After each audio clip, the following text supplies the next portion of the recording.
Hey guys, so I just wanted to check out another old Android phone here in 2017. This is Sony Xperia SP phone, which we did review, like the second phone I think I actually reviewed on the channel, which has a special place in my heart. This is a fantastic phone released in about 2012 or 13, something like that, with an amazing design here. It's got like a coloured band, which was completely original and no one had done that at the time. So I wanted to check it out here, see how it is in 2017, see what the software is, see how it runs. It still feels amazing in the hand as well, very solid, robustly built phone. And I think it's running Jelly Bean.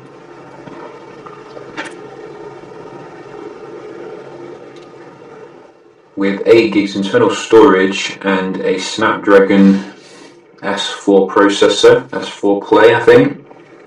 So you always used to get that start up with when you don't have a SIM in it, which is a weird thing, and we're in. You can see very nice interface here, classic Sony interface, very kind of customized skin before Sony went boring. So we can just have a look at the software here on the phone. We are getting, I think, Android Jelly Bean here, as you can see, which is very nice.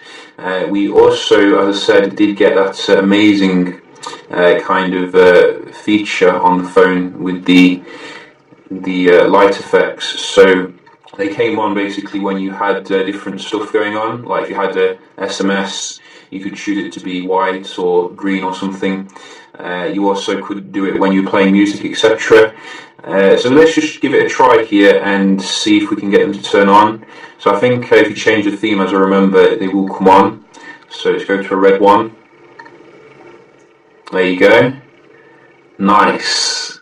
You see, it's little touches like that which I do miss from phones nowadays. And I think you can change it into any colour. They should definitely bring this back, I think, for Sony Xperia XZ Premium. But that, would be pretty epic if they did. Well, the colours, we've got green here, as you can see, very nice and Christmassy. So let's just put it back to the original. And we can also have a look at some of the other things here. So you can see we are getting a 8 megapixel camera with this one. And I have been, seeing how it stacks up here against some other phones. And I've got to say, it's still remarkably good in terms of the quality when it gets the focus right. So this is obviously quite difficult to focus. We can see it's faster than some modern Sony phones. So you can see this is the quality here. I think the lens is a little bit scuffed, so you do get a little bit of blur, but generally I've been very impressed with the quality on the handset. You can see we are getting still lots of nice settings like Full HD, which some entry-level phones now still don't even come with Full HD. You're also getting your manual, etc.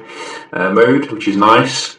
So amazing camera experience with this one. I think, as I said, it was 8 megapixel Exmor RS sensor, and it did the job back in the day, and that's what you wanted really. So let's just have a comparison here with the S2 phone.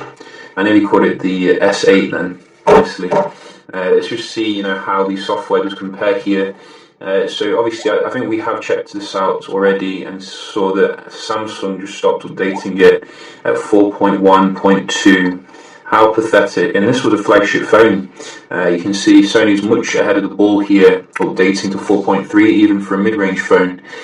So that is something you need to consider, 5 years down the line with your brand new S8, will it be updated? You can see on the Sony we do get Bravia engine, mobile Bravia engine versus AMOLED display, and I didn't actually really enjoy the display on the SP. That was the one thing which I thought was a massive weakness compared to Samsung. You can see here, you can barely see the screen. Good for your privacy, I guess, but not so good when it comes to eye candy, really. But you did get the small apps feature, which was a really nice feature that Samsung didn't implement in terms of multitasking. We did also get, obviously, slightly different in terms of the notification shade here. I think Samsung's was a little bit better back in the day. It gave you more options in general. And also, let's have a look at some of the other things. So you did get stamina mode on the SP, whereas you didn't get that on the S2. So stamina mode was like, I think this was one of the first phones to support that for much better battery life.